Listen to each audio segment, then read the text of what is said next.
Bonjour à tous pour faire le point sur cette assemblée plénière qui s'est achevée après 5 jours et demi de travail ici à Lourdes. Eh bien, nous retrouvons le porte-parole de la conférence épiscopale, Monseigneur Bernard Potvin. Bonjour. Bonjour.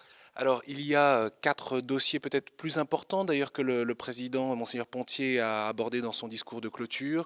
La préparation au mariage, la formation des futurs prêtres, mais aussi le phénomène social de l'avortement et l'Europe. Que faut-il retenir au fond? Je crois que le Monseigneur Pontier désire dire à tous les catholiques de France, ressaisissons-nous dans la confiance, nous avons énormément de valeur en nous, les temps sont très difficiles. Il ne faut pas le nier, à la fois sur le plan social, sociétal, et aussi les défis pastoraux, ils sont là, ils sont réellement là devant nous. Mais Monseigneur Pontier en appelle à la confiance, à la solidarité, aussi à la proximité. Il le fait au nom de l'Évangile. Il dit bien que c'est en Christ, et puis ici à Lourdes, avec toute la grâce mariale. Et je crois qu'il y a vraiment une convergence étonnante entre les dossiers qu'ont travaillé les évêques et une actualité. Je prends un simple exemple. Cette semaine, les évêques avaient programmé depuis très longtemps de parler du phénomène social de l'avortement.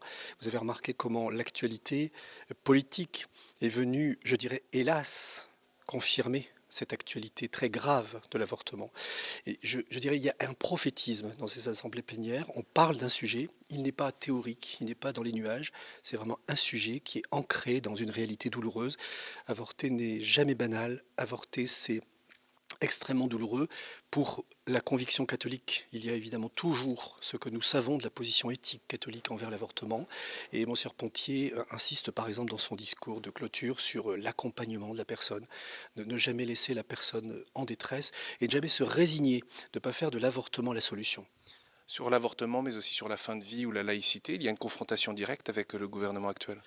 Il faut éviter évidemment tout ce qui est frontal, on n'est pas là pour ça. Mais évidemment, quand on doit dire ce que l'on pense, on le fait. C'est parce qu'il y va de la vie de l'être humain, la vie naissante, qui est souvent, hélas, malmenée, et la vie finissante. Si on laisse passer comme ça ces réformes, ces nouvelles manières de légiférer, on change complètement la civilisation. Nous sommes, Monseigneur Potvin, dans cet hémicycle Sainte-Bernadette où les évêques ont travaillé. Quelles ont été les décisions prises? Je pense à la préparation au mariage ou la formation des futurs prêtres. Alors, il y a des dossiers qui vont se poursuivre.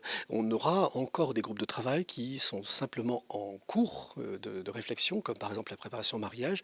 Moi, j'ai senti ici, là, pour parler très précisément de ce dossier, j'ai senti en novembre une insistance sur le temps, la valeur du temps dans la préparation. Ça se traduira peut-être après par des préconisations, mais il est un peu trop tôt pour y répondre. Je sens que là, on est dans une assemblée de novembre qui n'a pas décrété beaucoup de choses, mais qui par contre est allée très en profondeur dans des dossiers. La formation des prêtres, c'est la même chose.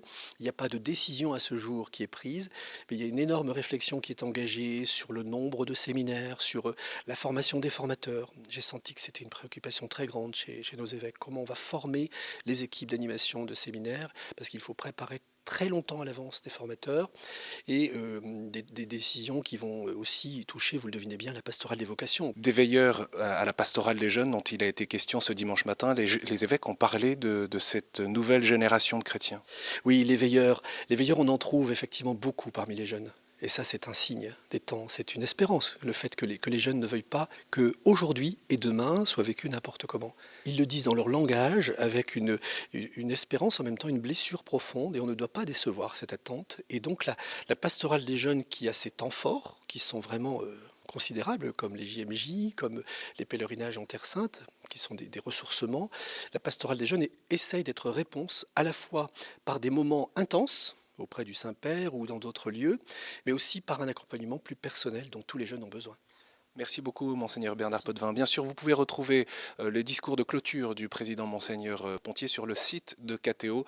Ainsi donc s'est achevé ce dimanche midi l'assemblée plénière de novembre 2013 des évêques de France ici à Lourdes.